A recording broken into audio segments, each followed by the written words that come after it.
rural, religious Americans to see themselves as ignored, even threatened. The liberal agenda was fueling a hostility toward political correctness. Therefore, if the Democratic Party wished to do better, it would have to recover a pre-identity politics and re-emphasize Americans' shared values. Once again, it was a narrowly defined view of voting and of identity. Owing to Trump's eccentricities, blaming Clinton was inevitable. But the flaws in Professor Lilla's logic run deeper.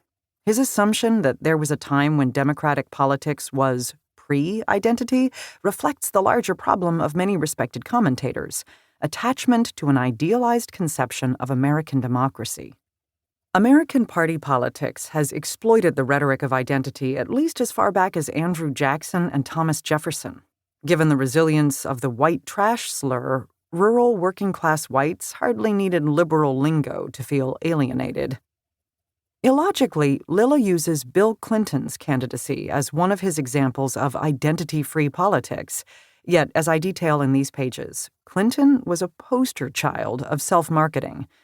At the time, Republicans engaged in an unrelenting campaign to challenge Clinton's legitimacy as president, making every effort to label him a Southern bumpkin.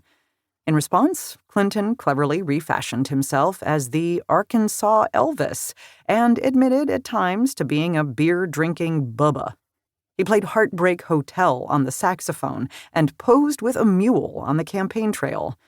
For the poor white kid from Hope, Clinton's public image conjured nostalgia for the 1950s Elvis. No one was more skilled than the comeback kid in constructing an identity for himself that bridged North and South and in repackaging his personality so as to make him acceptable to working-class white men. The Yale liberal wore blue suede shoes. If a serious scholar such as Lilla could get Bill Clinton wrong, it's no surprise that Trump would succeed in confounding so many smart people, too. Journalists throughout 2016 scrambled to figure out what the attraction was to this loud, endlessly self-promoting New Yorker. They were sure it was some brand-new phenomenon born of reality TV and social media. But conventional wisdom was again wrong to see the 2016 election as a break from the past. Like many before him, Trump had tapped into a rich vein of identity politics, the embrace of the common man, the working stiff, the forgotten rural American. American democracy's quirky past haunted the Trump campaign. He was not the first cranky businessman to run for high office, even in recent memory. Ross Perot was, capturing 19% of the popular vote in 1992. Nor was Trump the first millionaire mogul with Hollywood ties to seek the presidency. That was William Randolph Hearst, a century ago. And he certainly can't claim to be the first outsider who promised to clean up Washington and embody the hopes and dreams and fears of the common man. That honor belongs to Andrew Jackson. As critically, he was not the first politician to question the pedigree of a sitting president either. James Vardaman did that in spades when he insulted President Theodore Roosevelt. Trump's rhetorical appeal to the silent majority was stolen from Richard Nixon. Sarah Palin paved the way for him as an earlier version of a Republican reality TV populist. Trump's favorite slogan, "Make America Great Again," was, of course, Ronald Reagan's first. The argument of this book is that America's class history is a more complicated story than we've previously considered. The past informs the present. Presidential candidates are not masters of their own destiny.